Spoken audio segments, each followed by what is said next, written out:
राजा दक्ष को आते देखा, सभी लोग उठकर खड़े हो गए, देवी देवता हाथ जोड़ करके उनका अभिवादन करने लगे, मगर भोले बाबा अपनी धुन में थे, इसलिए वो उठे नहीं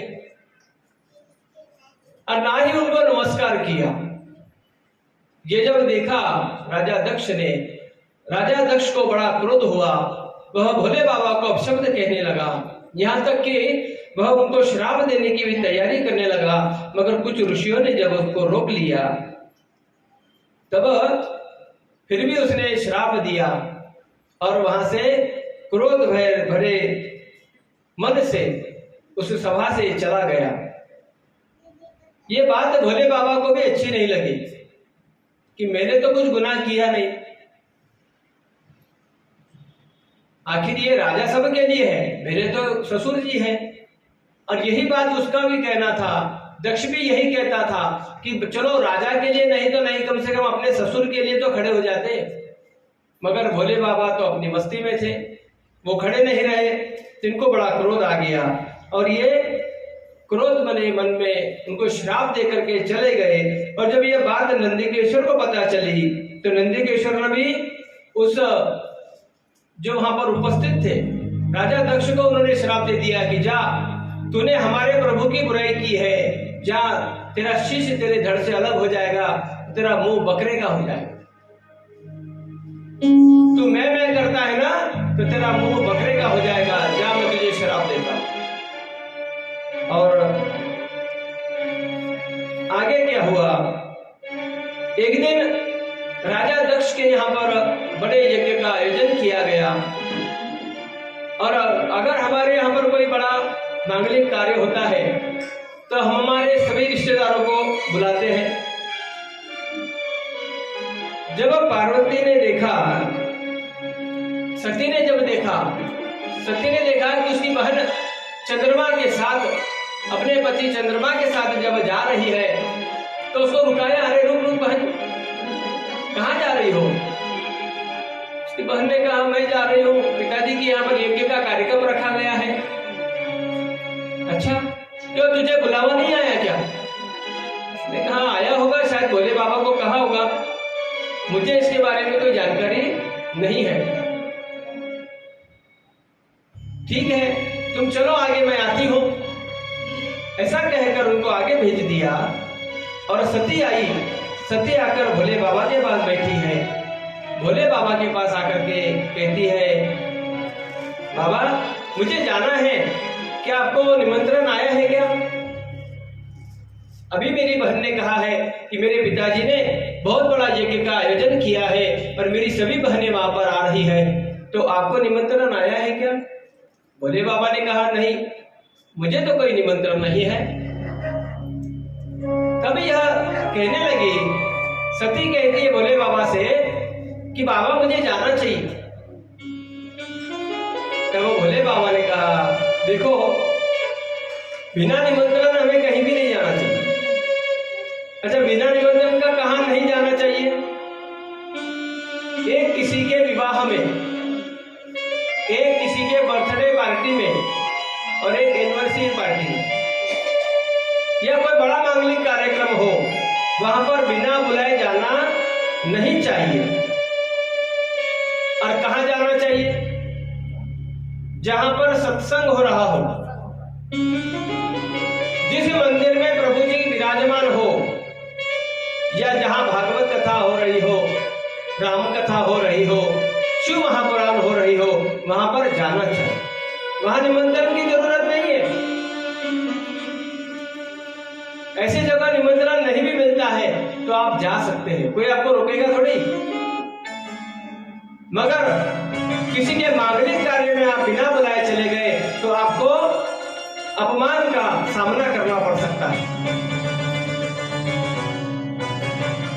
भोले बाबा सती को समझाने लगे, देखो सती, ये बड़ा मांगलिक कार्यक्रम हो रहा है और हमें जब निमंत्रण है ही नहीं तो हम क्यों जाएं? हो सकता है कि हमारा अगर अपमान कर दिया वहां पर तो क्या मतलब रहेगा।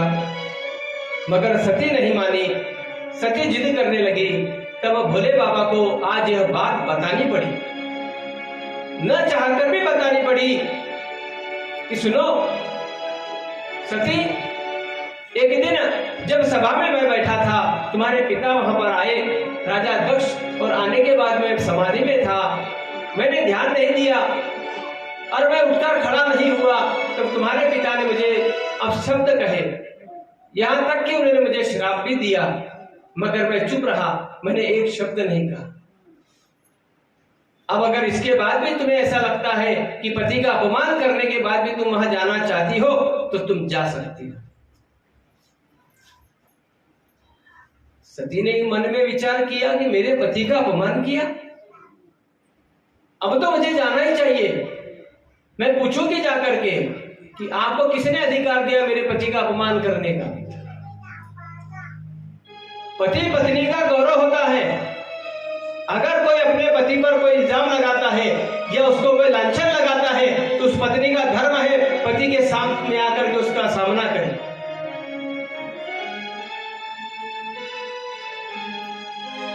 सती ने मन में विचार कर लिया, अब तो मैं जाऊंगी, मुझे जाने दीजिए भोले जी।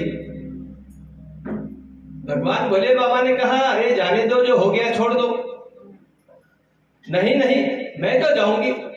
जब भोले बाबा ने देख लिया कि अब ये सती जाने तो वाली है मगर वापिस आने वाली नहीं है, तो भोले बाबा ने उनको एक गठड़ी में सारे कपड़े बांध दिए, उनके गहने रख दिए और साथ में उनको गठड़ी दे करके कहते हैं कि ठीक है सती, तुम जाना चाहती हो तो जाओ, मैं भी नहीं रुकूंगा।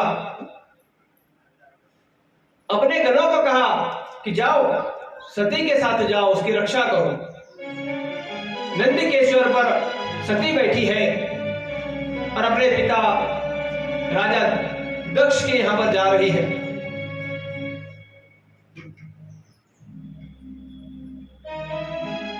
इधर जब राजा दक्ष के यहां पर बड़ा मंगलिक कार्य चल रहा है, यज्ञ की जोरदार तैयारी चल रही है, सारे देवता हैं, ब्रह्मा जी, इंद्र, वरुण लोक से सब आए, स्वर्ग लोक से सब आए, ब्रह्मा जी आए, भगवान नारायण आए, सभी देवी देवता वहां पर उपस्थित है, सिर्फ भोले बाबा की सिवा। जब वहां पर सती की माता ने देखा कि सती आ रही है, झट से गई, सती का हाथ पकड़ा और अगले कमरे में लेकर के गई और कहती है, अरे सती, तुम यहां पर क्यों आई हो? सती ने कहा, क्यों आई हो? अरे ये मैं पूछने वाली हूं आपको, आपने हमको निमंत्रण क्यों नहीं दिया? आप अपनी बेटी को कैसे भूल सकती हो मां? माता ने कहा, देखो अभी तुम्हारे पिताजी का स्वभाव बहुत गर्म है, वो बड़े क्रोधित है तुम्हारे ऊपर। तब सती ने कहा, मुझे सब पता है मां, एक तो पिताजी ने मेरे पति का अपमान किया और उस अपमान का घूंट बनाकर मेरे पति ने पी लिए, तब भी उनको और एक अपमान करने के लिए उन्होंने हमको बुलाया नहीं। आज मैं उनसे वार्तालाप करके रहूंगी, पूछूंगी आज उनसे, आपने ऐसा वैरभाव क्यों किया हमारे साथ? ये चर्चा चली रही थी। तभी वहां पर राजा दक्ष आ गए। दक्ष आने के बाद सती ने जाकर के पिता को प्रणाम किया और कहा, पिताजी, आपने मेरे पति को और मुझे क्यों नहीं बुलाया? राजा दक्ष ने कहा, देखो तुम्हें बुलाया तो नहीं था, मगर अब आ गई हो तो अपने शीख पाड़ी लेकर के तुरंत निकल जाओ, एक क्षण भी यहां पर मत रुकना। सती ने कहा, मैं क्या यहाँ पर साड़ी लेने की जाए? पिताजी, आपने जो मेरे पति का अपमान किया है, उस अपमान के बारे में पूछने के लिए आई हूं। आपको किसने अधिकार दिया था मेरे पति का अपमान करने का? तब राजा दक्ष ने पुनश्च भोले बाबा के बारे में अपशब्द कहना शुरू कर दिया।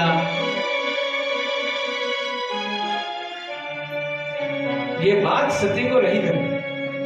सती ने अपने कान बंद कर लिए। जब तक राजा बोलता रहा, सती ने अपने कान पर हाथ लगा दिए। और सचे भैया, भोले बाबा के बारे में कोई अगर बुरा कहे तो हमें भी सुनना नहीं चाहिए, भोले बाबा की निंदा नहीं करनी चाहिए पहली बात, और अगर कोई करता है तो हमें भी सुनना नहीं चाहिए। समय पड़े तो उसको दो तमाचे जड़ देना चाहिए जो भोले बाबा के बारे में बुराई करता हो। जब राजा दक्ष की सारी भड़ास निकल गई तो सती ने कहा, देखो पिताजी, आपने पुनश्च मेरे सामने मेरे पति का अपमान किया है, ये दूसरी बार अपमान हुआ, अब मैं जीवित नहीं रहूंगी। और क्यों रहूं? अब मैं पति को जाकर क्या कहूंगी कि मैं वहां पर पिता को पूछने गई थी मगर मैंने अपने पति का फिर से एक बार अपमान करा के लिया, अब मैं जीवित नहीं रहूंगी। पिताजी, आपके इसी यज्ञ कुंड में अपने आप को मैं स्वाधीन कर रही हूं।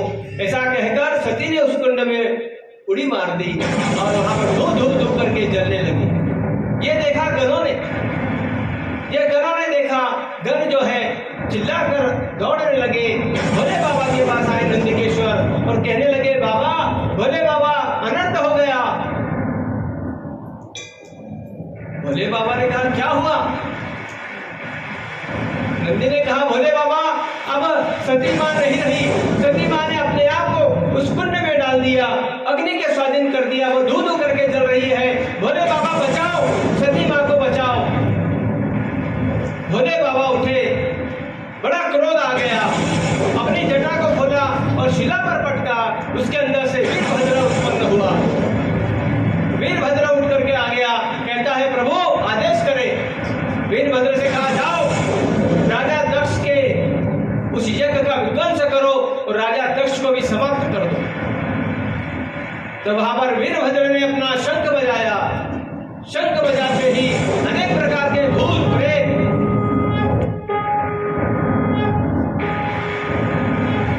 सारे भूतों के गण वहां पर आ गए और बड़ा धूमधाम करते हुए प्रचंड वेग वायु से राजा दक्ष की ओर जाने लगे। राजा दक्ष ने देखा कि मेरी बेटी जल रही है मगर उसको बचाने का प्रयत्न नहीं करता है। और जो देवता आए थे, ब्रह्मा जी, भगवान नारायण, इंद्र, ये सब वहां से गायब हो गए। अरे भागो, अब सती ने अपने आप को दहन कर दिया है, अब हम यहाँ पर बड़ा भूचाल आने वाला है, चलो भागो यहाँ से जल्दी। ये सब देवता भागो। कुछ समय के बाद देखा भयंकर धूल उड़ रही है और हाहाकार की आवाजें आ रही है। जब देखा वीरभद्र को अपनी सेना के साथ आते हुए, यहाँ पर दक्ष ने अपने सैनिकों को आदेश दिया, रोको उनको, समाप्त कर दो। और वीरभद्र की सेना और राजा दक्ष की सेना वहां पर लड़ने लगी। वीरभद्र ने सैनिकों को समाप्त कर दिया, अंदर आए, राजा दक्ष को पकड़ा, राजा दक्ष के साथ युद्ध करने लगे। कुछ समय बाद वीरभद्र ने देखते ही देखते उस राजा दक्ष के धड़ से मुंडी को अलग कर दिया और उस मुंडी को उठाकर उसी यज्ञ कुंड में डाल दिया जिसमें सती गई। अब भोले बाबा आए, सती को उठाया, कांधे पर डाला और विलाप करते हुए भाग रहे हैं इधर से उधर। सती, सती तुमने ऐसा क्यों कर दिया? सती, भगवान विलाप करते हुए भाग रहे हैं और जहां जहां भगवान पूरे पृथ्वी पर भ्रमण कर रहे हैं और जहां जहां पर वो सती के मांस के टुकड़े गिरे, वह 51 शक्तिपीठ बन गए। हमारे महाराष्ट्र में भी 3.5 पीठ है, शक्तिपीठ माता के। ये जब देखा भगवान नारायण ने, उनको बड़ी दया आई भोले बाबा पर, अपने सुदर्शन चक्र को आदेश दिया, उनके टुकड़े कर दिए मांस के। और वो जब गल के गिर गए, भोले बाबा जाकर पुनश्च अपने समाधि में लीन हो। जो यज्ञ था वो विध्वंस हो गया, राजा दक्ष समाप्त हो गया। भोले बाबा जाकर के वहां पर सोकर बैठ गए, समाधि लगा ली। अब सोचा इन ऋषियों ने, अरे अगर यह यज्ञ पूरा नहीं हुआ तो आने वाले समय में यज्ञ करने के नाम से लोग डरेंगे। लोग कहेंगे कि अगर यज्ञ करेंगे तो वीरभद्र आ जाएगा और यज्ञ के साथ साथ यजमान को भी स्वाहा कर देगा। तो हमें कुछ करना चाहिए। सब लोग गए भोले बाबा के पास। भोले बाबा के पास जाकर के प्रार्थना करते हैं, आइए हम भी भोले बाबा की प्रार्थना करते हैं। श्रावण का महीना चल रहा है, बड़ा पावन पर्व है।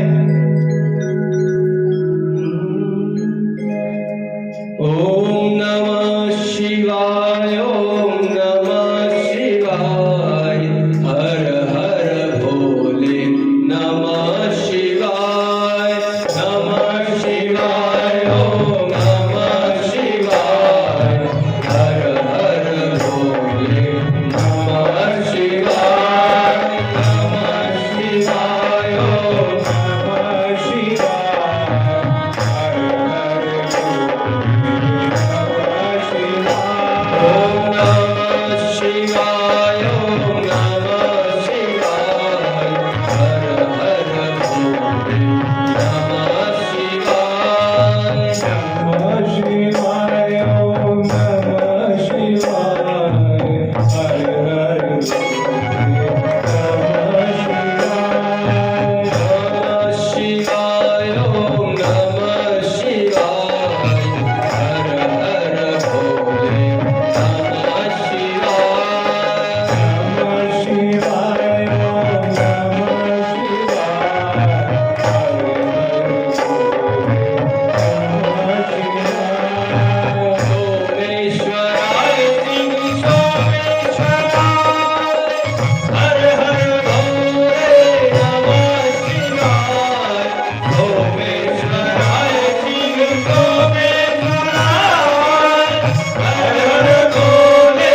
कृपा करो।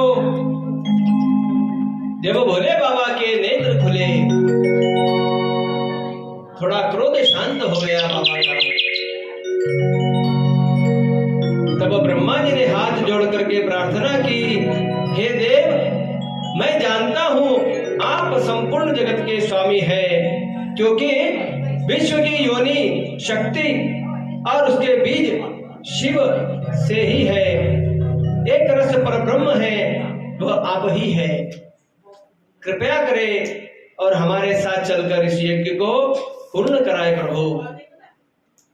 जब देवताओं ने प्रार्थना की, तब भोले बाबा उनके साथ राजा दक्ष के यहां पर आए और कहा, दक्ष कहाँ है? बोले ये पड़ा। इसकी मुंडी कहाँ है? बोले स्वाहा हो गई। फिर तब अपने त्रिशूल को दक्षिण दिशा की ओर फेंका और आदेश दिया कि जो बच्चा अपने मां के विमुख दिशा में सोया होगा, उसका शीश लेकर के आ जाओ। ये त्रिशूल गया, एक हथीनी दिखी, उसके आगे एक बकरा दिखा, बकरे का शीश दिखा, बकरे के शीश को लेकर के आया और लाकर के भोले बाबा को दिया। भोले बाबा ने उसके धड़ पर उस बकरे का मुख लगा दिया, उसके अंदर प्राण संचार किए, वह जीवित हो गया। अब उठकर खड़ा हो गया, स्तुति करना चाहता है, ग्लानि हो रही है, मैंने बड़ा पाप किया, मगर अब बोल नहीं सकता। अब कैसा बोल रहा हूं? मैं नहीं बोल पाता। तो भैया हम भी तो अपने जीवन में मैं करते हैं ना। कोई भी पूछे, ये कार्य मैंने किया, वो कार्य मैंने किया, मेरे भांजे की शादी कराई, मैंने फलाना किया। अरे भैया तू कौन करने वाला? वो जगत का स्वामी बैठा है, जिसने जन्म दिया वही भरण पोषण भी करेगा। कोई किसी का नहीं करता, वो निमित्त मात्र बनाता है। आप निमित्त मात्र हो, कराने वाला तो वही है। ते राजा दक्ष ने अपने जीवन में बहुत मैं किया, इसलिए उसको बकरे का मुख लगा दिया। इसलिए भैया ये कथा सुन के सावधान हो जाना। अब भी, अब तक जो हुआ छोड़ दो, मगर आगे से मैं मत करना, नहीं तो फिर बकरे का मुंह लगेगा अगले जन्म में। प्रार्थना करने की बड़ी कोशिश करता है, मगर कुछ शब्द बोल नहीं पा रहा। तब हाथ जोड़कर खड़ा हो गया। भोले बाबा ने वहां पर यज्ञ पूर्ण कराया। यज्ञ पूर्ण कराने के बाद पुनश्च अपने स्थान पर आकर विराजमान